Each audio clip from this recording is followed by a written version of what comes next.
So here we are, back looking at a game from the Zelda franchise. I had numerous requests to review several games from this series, and believe me, I'm just as interested to dive deep into those games as you are, but time will only tell when that will happen. But Age of Calamity was a game I was super excited to play due to my love for the original Hyrule Warriors, and also how the story was explaining the events that led up to the Hyrule we explored in Breath of the Wild. Now this was an odd move, because Hyrule Warriors was not your traditional Zelda experience at all. I kind of viewed Hyrule Warriors as more as fan service, but more in your face, hack and slash action, which is not everyone's cup of tea. Now, personally speaking, I love the original Hyrule Warriors. I remember when this game was first revealed during a Wii U Direct, and I just remember being super excited for this game. I also admired how the game looked and played, and to this day, Hyrule Warriors has my favorite version of Zelda, and I also love Linko, the female variant of Link. I really hope she gets placement in another game because I think she was awesome. But now we have essentially a follow-up to this gameplay style with Age of Calamity. Now, some fans were mixed with this reveal because this seems to be a key part of the Breath of the Wild arc,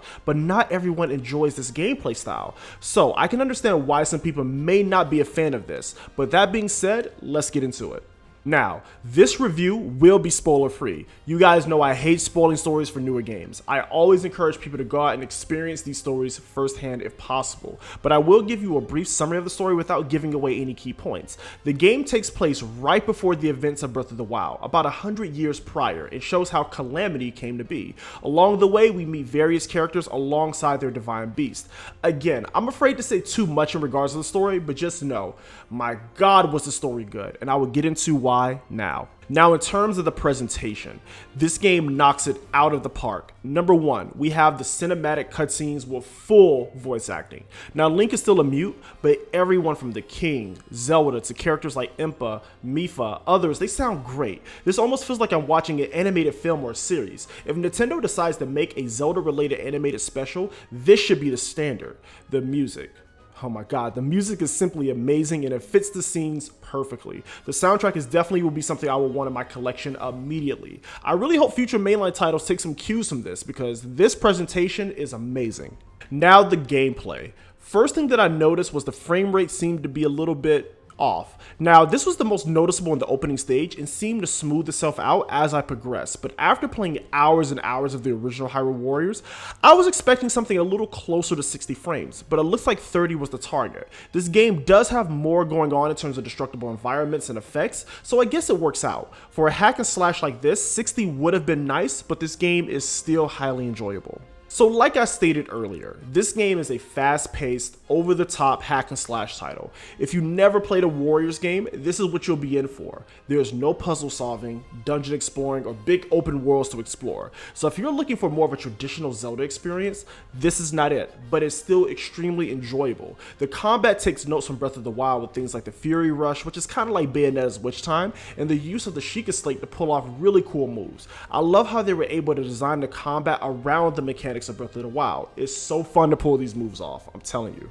Now, you play as Link during most of your adventure, but just like the previous Hyrule Warriors title, you can switch characters in the middle of battle, and each character has their own playstyle and set of weapons.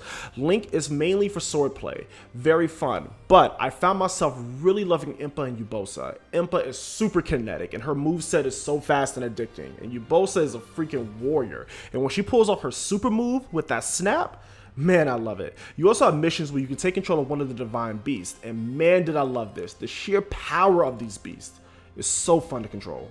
So when you're not taking over outposts or wrecking havoc with the divine beasts, there are side quests you can do. For the most part, it's just a matter of having the right items when selecting the side quest on the map. But there are also perks in doing these. Maybe you'll get an additional heart container, or maybe a combo extension for your favorite character. It's all super cool and very awesome they included this in the game.